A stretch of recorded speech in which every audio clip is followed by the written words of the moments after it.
They're called the Angels of Death, paragons of faith, discipline, and purity.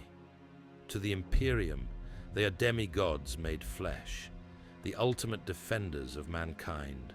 But even gods have shadows. Beneath the ceramite, beneath the oaths and catechisms, lies something older, colder, and far less human. Every chapter has its secrets, some hidden to protect the Imperium, and others to protect the recruits themselves. Because if a neophyte ever truly knew what awaited him beyond the rites of transformation, he might never take the oath. This is not a story of glory. It is a story of silence, of the truths buried beneath vaults and gene-sealed archives, of the memories erased before a warrior even learns to call himself Astartes. What a Space Marine chapter hides from its own sons is not weakness, but the price of perfection. They told him the pain was holy, that each scream was a hymn, each convulsion a form of worship. The chaplain's words echoed through the chamber like scripture cast into a furnace, meant to harden, not to comfort. Beneath the incense haze, rows of initiates lay restrained upon steel slabs, their veins threaded with silver tubing, their hearts beating to the rhythm of machine prayers. He tried to remember his name, but even that was slipping, drowned beneath the chemical hymns that remade his blood. They said the process was purification, but it felt more like erasure. The first incision was deep, made not just in flesh, but in memory. As the organs were implanted, the os modula, the hemastamen, the Laraman's organ, he could feel his humanity burning away, one nerve at a time. The apothecary's voice was a monotone chant, reciting rites older than any of them. He shall be more than man, and less. Each phrase struck like a verdict. The pain should have broken him, but it didn't. It just changed what he was. Days passed, or perhaps weeks. Time blurred inside the metallic womb of the Apothecarion. When he was finally released, he did not know what world awaited him beyond those walls. His reflection in the polished steel was not the one he remembered. His eyes had become pools of glass, his skin paler, his pulse heavier. He could hear the world differently, the hum of energy fields, the microscopic vibrations in the air. Every heartbeat of every other initiate thudded in unison with his own, as though they were all being tuned to the same inhuman rhythm. But sometimes, when the injections stopped and the machines fell silent, he could still feel it, a tremor deep in his bones, a faint echo of the man he once was, like an amputated memory that refused to die. In sleep, he dreamt of things he could not name. A field of sunlight, the scent of grass, the laughter of someone he'd once known. The apothecaries told him those dreams were impurities, remnants to be purged by prayer. But when the scalpel came again, when they opened his skull to implant the next relic of ascension, he realized the truth. They weren't removing weakness. They were burying it. He awoke beneath cold light. The ceiling above him was carved with the sigil of the chapter, an angelic skull framed by wings of steel. Around him, other initiates stirred, their breathing synchronized by unseen machinery. A hum filled the chamber, low, constant, almost gentle. It was the sound of their new hearts beating in unity, guided by the same artificial rhythm. The apothecary approached, robes glinting with sterile oil, his gauntlet bearing the sign of the Mechanicus. He moved with a surgeon's reverence, the kind that looked like faith, but smelled like science.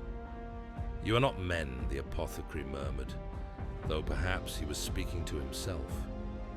You are vessels, and vessels must be emptied before they can be filled. The initiate felt the words carve themselves into his mind, sharper than any blade. Somewhere in the machinery that now sustained him, a pulse answered back. Something deeper than thought. It wasn't obedience. It wasn't devotion. It was hunger, raw and wordless, beating from within his own blood. The chaplains would later call it zeal, but it wasn't that. It was something far older than belief, and it terrified him. They called it the gift of the Emperor, the implantation of organs that would grant him speed, strength, and endurance beyond mortal measure. Yet for every organ that was added, something else was taken. When they grafted the catalepsian node, he lost the need for sleep, and with it, his dreams. When they fused the multi-lung, he lost the memory of how it felt to breathe without control. The man was being dissected piece by piece, until only a weapon remained. But deep within his new flesh, something resisted. When he closed his eyes, he could feel it thrumming like a forbidden prayer. The faint echo of the person he used to be. The process had not erased him completely. It had only hidden him beneath layers of sanctified muscle and iron faith. And as he watched another initiate convulse beneath the surgeon's knife, his rebreather fogging with silent screams, he wondered if their creators knew that the flesh remembers, even when the soul forgets. Because beneath the ceramite and the oaths, every angel of death still dreams, and sometimes the dream dreams back. They told them not to fear the screams, that the sounds rising from below the Apothecarion were only echoes of the machine spirits at work, the hum of sacred industry, not the cries of the lost. But lies have a taste, and every recruit learned to recognize it. Metallic, bitter, lingering at the back of the throat. When the nights were long and the incense ran low, the walls themselves began to whisper. In the deep hours, when the torches guttered and the chants faded, he heard them. Voices that weren't part of any litany, not prayers, not language, just pleading. Sometimes a name, sometimes a wordless sob. The older serfs moved quietly during those hours, faces blank, avoiding the gaze of the initiates. One of them, a frail man whose eyes were milk white from chemical burns, once muttered as he passed, "Don't answer when they call. It's not who you think it is." Then he vanished the next morning, his duties reassigned, his bunk stripped bare. They said the failed initiates were reclaimed, their gene seed preserved for the chapter's purity. But purity is a fragile word in a place like this. The deeper vaults were sealed by adamantine gates, marked with the sigils of silence, guarded by servitors who neither slept nor blinked. No one was permitted below, not even the chaplains. Yet sometimes, when the surgical hymns reached a crescendo, a faint vibration would ripple up through the floor, as though something vast and wretched was moving far beneath them. He tried to dismiss it as imagination, as the feverish byproduct of indoctrination and pain. But the whispers grew more distinct with every passing night. Once, during a Medicae inspection, as the apothecary adjusted the cables feeding his bloodstream, he swore he heard his own voice. A perfect echo, screaming from beyond the walls. The sound froze him, even as the blade entered his flesh. The apothecary did not react. The others didn't hear it, or pretended not to. When the session ended, the initiate caught his reflection in the steel tray beside him, pale, trembling, veins luminous with strange light. He whispered to himself to prove he was real, but the voice that came back didn't match. It was slower, colder, and it spoke words he didn't understand. He could not sleep. Not that he truly needed to anymore, but even the act of rest became dangerous. In the half-light between wakefulness and oblivion, he saw faces pressed against the walls of the Apothecarion, half-formed, skin translucent, eyes open but blind. They drifted just beneath the surface of his vision, murmuring in a chorus that sounded like his own heartbeat distorted. When he tried to focus on them, they dissolved into mist, leaving behind the faint smell of burnt ozone and the phantom sting of a scalpel's edge. Rumor spread among the initiates, whispered in the vox silence of the dormitory, that beneath the Apothecarion there was a place called the Vault of Flesh, a labyrinth of tanks and tubes where failed aspirants were not discarded but suspended, not dead, not alive, something in between. The apothecaries called it resource efficiency. The chaplains called it divine recycling. The serfs, when drunk enough to speak, called it the choir, because when the machinery fell quiet, you could hear them hum. One night, as the generators faltered during a storm, the lights dimmed, the hymns stopped. The hum from the vaults grew louder, rhythmic, almost melodic. He pressed his palm against the cold wall and felt something press back, a pulse answering his own. Then a voice, soft and wet, whispered from beyond the metal, "You're still in here with us."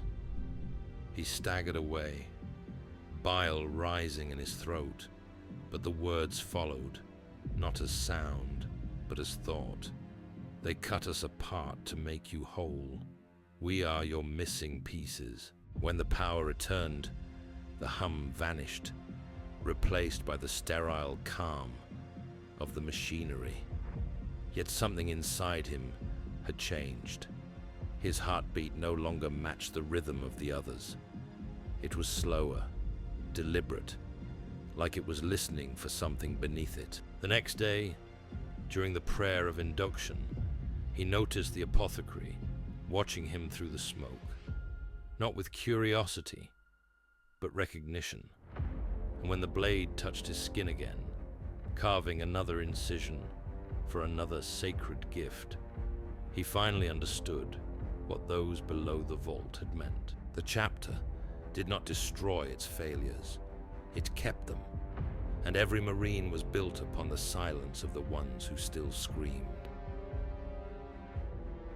They told him he was reborn, that the trials were over, that he was now a son of the chapter, a weapon sanctified by pain and faith.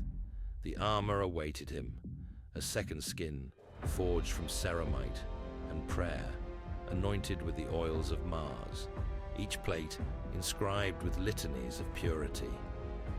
When he first felt its weight, it was not pride he felt, but dread.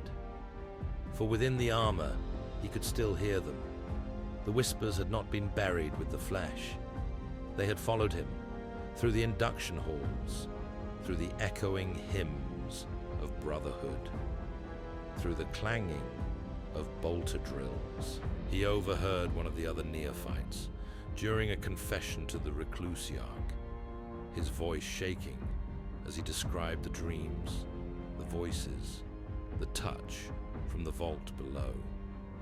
The chaplain listened in silence, his skull helm bowed in apparent empathy. When the confession was done, he placed a gauntleted hand upon the initiate's shoulder and said, "You have been blessed with memory. Guard it as you would your weapon." Then he left without another word. That night, the other initiate's bunk was empty. His name was erased from the rolls. The others were told he had been transferred to another company. None questioned it. They had learned what silence kept them alive. Years passed. The initiate became a full brother, his name now a designation, his face hidden behind the sacred helm. The voices faded, or perhaps he learned to ignore them. But sometimes, in the stillness before battle, he felt them again, in the cold hum of his armor, in the vibration of his bolter's recoil, in the way the blood of the fallen seemed to pulse with something that wasn't quite life. The chapter sang of unity, of one will, one purpose, one faith. But unity is a lie built upon erasure. Beneath every oath, there are 100 silenced truths. He began to see the pattern, how veterans spoke in half-truths, how certain chambers of the fortress monastery were never mapped, how no one ever spoke of the chapter's founders without changing the subject.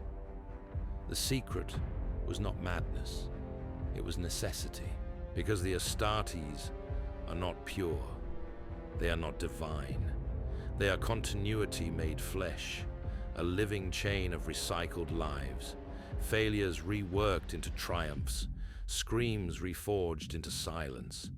The gene seed was not a gift from the Emperor, it was containment, a prison to bind what should never walk free. Now, as he stood before a new generation of initiates, watching the fear in their eyes, he understood the final truth of the chapter. They are not hiding their sins from the recruits. They are protecting them from the knowledge that every angel of death carries the ghosts of those who failed, still awake, still screaming beneath the armor.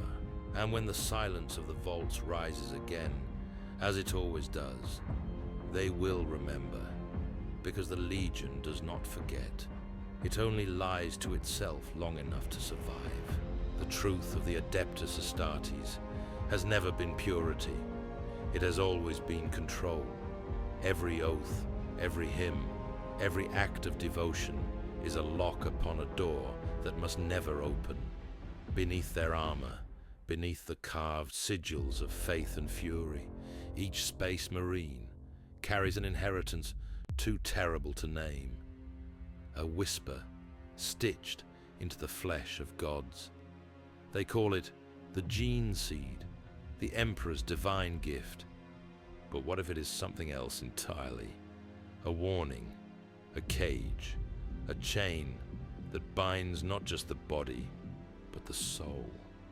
The next time you see a space marine stride into battle, think of the silence that follows in his wake. Not reverence, but remembrance. Think of the brothers who never returned, whose bodies still breathe through him. Think of the vaults that hum beneath the fortress monasteries, and the voices that wait for the lights to dim.